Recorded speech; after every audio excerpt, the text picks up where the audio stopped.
मेरो चाहिँ नि नसाको एकदमै प्रब्लम, यो घाँटी पनि नचल्ने, यस्तो गर्दा नहुने उस्तो गर्दा नहुने, धेरै औषधि खाए, सायद मैले जति त कसैले पनि खाएको छैन होला होइन एलोपेथी। तर मलाई पनि यस्तो लाग्यो कि एकचोटि जाम न त न्युरोप्याथिक यो ट्रिटमेन्टमा भनेर आउँदाखेरि चाहिँ नि मलाई अहिले एकदम कम्फर्टेबल भएको छु होइन। अब जति पनि हामी जनताहरूले यस्तो विदाउट मेडिसिन चाहिँ नि केही ट्रिटमेन्ट गरेर हेर्नुपर्छ कि जस्तो लाग्छ। यहाँहरूलाई पनि त्यस्तो टाइपको केही छ भने आउनुहोस्, यहाँ मेदान्त कुपनटोलमा छ है। नमस्ते, मेरो नाम गजरा देवी लामिछाने हो।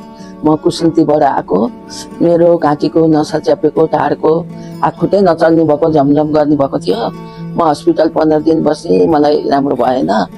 अनि अपरेसन भनेको भएर म वेदान्तमा आएँ। खुट्टै नचल्ने मान्छे अहिले धेरै राम्रो भएको छ, म हिँड्न सक्छु, यताउता खाना बनाउन पनि सक्छु, धेरै राम्रो छ मलाई। अब तपाईँहरूलाई पनि त्यस्तो समस्या छ भने वेदान्तमा आउनु होला, वेदान्त धेरै राम्रो छ, त्यही भन्न चाहन्छु ल।